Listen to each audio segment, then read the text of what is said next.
Everyone's heard of guitars, pianos, and violins, which are very popular today, but have you ever thought of what musicians in the Middle Ages used? Well, fun fact, there were over 100 popular instruments from that time. People today just aren't aware of them. You see, the medieval era lasted approximately 900 years, and during that long period, many instruments were invented and became well known. With time though, information about them was lost in the historical vortex, but that's where we come in handy.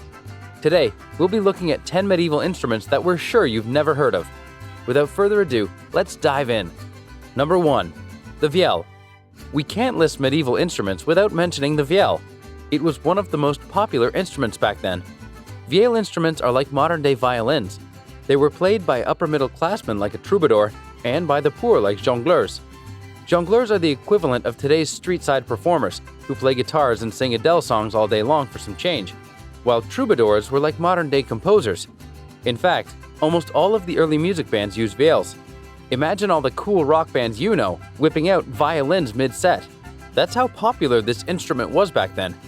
It's a European bowed instrument that looks like a violin, except its body is longer and deeper. The most common shapes that vielles came in was oval, but some were more the typical figure 8 that we're used to seeing in violins. Vielles are also known as fiddles among the Germans, fiddles when on English territory, and vihuelas among the Spanish. Number 2. Psaltery.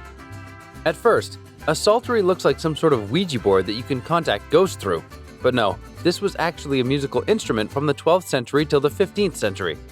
It's like a modern harp, except that most psalteries were triangular or sometimes rectangular. They were made with horsehair. It seems like horsehair has always been in demand, and a flat soundboard. Like harps, the horsehair was plucked with fingers or a quill plectra to produce different notes. Psalteries were always seen as fancy instruments that were particularly popular with the snooty upper class. So much so that psalteries have been depicted in many paintings and sculptures of noblemen. Number 3. Gemshorn. The Gemshorn is a fascinating musical instrument. How many Gen Zs know of a musical instrument made of animal horn? Back in the 15th century, the Gemshorn was just a regular instrument that wouldn't raise any eyebrows. Its early history is not known, but we do know that this instrument was popular among pastoral communities. They had enough goats to supply the horns anyways. Yeah, they were mainly made of goat's horns, or less commonly, chamois horns. Gemshorns can be likened to a recorder for a few reasons. 1. They both had holes. And 2. The same fingering motions used to make music with the recorder was also used with the Gemshorn. I can't even begin to think of how gross it must be to blow into the horn of a goat. Well, luckily, in modern times, there's no need for that. These rustic medieval recorders were used to mainly produce folk music, which was pretty hip in the 15th and 16th centuries. Number 4. The Shawm. The Shawm is one of the older medieval musical instruments as it dates back to the 14th century. If instruments were family members, this would be the great-great-great-grandfather or grandmother of the modern-day oboe. The oboe is a woodwind instrument like the Shawm.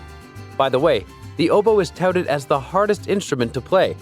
So just like the oboe and other instruments in the trumpet family, the Shawm was used outdoors and in ceremonies or grand performances.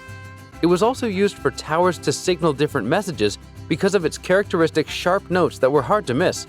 I can't say it was used to compose music, but it was still an instrument all the same. Fun fact, Shawms were also popular in the Renaissance era. Number 5. Hurdy Gurdy. Hurdy Gurdy sounds like the name of some kid's toy from the 90s, but away from its funny name, hurdy-gurdies are string instruments that were used to make drones during medieval times. These instruments came from sinfoni, their predecessor instrument. We think that hurdy-gurdy is a cross between a bagpipe and a violin. Hurdy-gurdies produce sound when turned by hand, which made a rosined wheel rub against the strings. This sounds like an elaborate process, but they function just like violins, except wheels replaced violin bows. Hurdy-gurdies made high-pitched sounds similar to those of bagpipes, so there often had to be a second player to alter the pitch.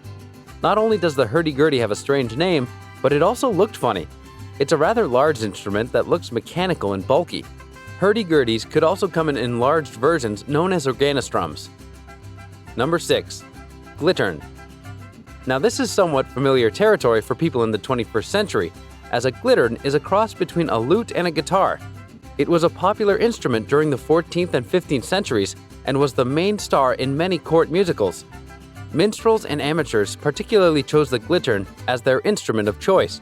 As for its structure, a Glittern looked like a small pear-shaped lute. Its neck is attached to its body by a slim piece of wood. The sound of a Glittern doesn't have much range. Interestingly enough, 3 Glitterns survived through the centuries and can be found today. One is in the Metropolitan Museum of Art in New York City, another's in the Wartburg Castle Museum in Germany, and the last is in a medieval outhouse in Elblag, Poland. Number 7. Sackbut. A sackbut is the earliest form of a trombone, according to historians. Sackbuts were played in the Renaissance, medieval, and Baroque eras. The sackbut's origins are traced to Burgundy, where it was probably invented sometime around the 15th century. For its structure, a sackbut looked like a trombone and had a telecopic slide, bore, and bell just like the version we know today. The only differences are that the sackbut's bell is less flared out, has thicker walls, and its bore is smaller. The sackbut and the trombone also operate the same way. You may be wondering, why the name sackbut? Well, this name is about how it makes music. It's a mashup of the French words sacquer and butter, which means push and pull, referencing the actual motions players do to the slide of a sackbut. Who would have guessed that the weird name Sackbut had meaning behind it? Definitely not me. Number 8. Portative Organ. Portative organs came relatively early in medieval times, between the 12th and 16th centuries. This instrument is a smaller version of a pipe or church organ. It's understandable because portative organs are church organs' predecessors. They have the same distinctly loud musical notes as modern organs. The two instruments also function the same. Portative organs have bellows that the player has to press with one hand and a small keyboard to play with the other. If that isn't coordination, I don't know what is. A fascinating fact about the portative organ that makes it different from today's church organs is that it was made of sheepskin and wood. Again, I can only imagine how these instruments smelled. Another difference is that unlike modern organs, portative organs could only produce one sound note at a time. Therefore, the music was one-dimensional and monotone. Number 9. Flageolet. The flageolet is another popular woodwind instrument from the medieval times. Flageolets got their name from the French word flageole, which means pipe or tabor pipe. They're members of the fippel flute family, which has well-known modern instruments like recorders, flutes, and tin whistles. If you haven't noticed the pattern, instruments that are related tend to look alike and operate the same. It's no different here. Flageolets are identical to recorders, except that they have 2 thumb holes, while recorders have 1. They also make similar whistle-like sounds. Flageolets could also come in cute mini versions known as bird flageolets that were made to teach birds how to sing.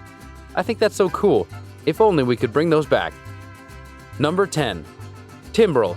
No musical instruments list would be complete without some sort of drum or percussion instrument. The medieval people had a few variations of drums, but let's discuss the timbrels or tabrets as they were otherwise known. These were some of the more dramatic, extravagant drums during that time. In fact, we can compare them to modern-day tambourines. Timbrels are so old that they were also used by ancient Hebrews and Israelites, making them the oldest instruments on our list. Like modern tambourines, timbrels had bells fixed in intervals along their wooden framework and produced the same jangle that you've surely heard numerous times. This instrument has essentially remained unchanged during the ages, just that it's changed its identity and switched its name. So, which was your favorite medieval instrument from our list? Let us know down below in the comment section. Also, if you enjoyed the video, be sure to check out our other content on this channel and subscribe.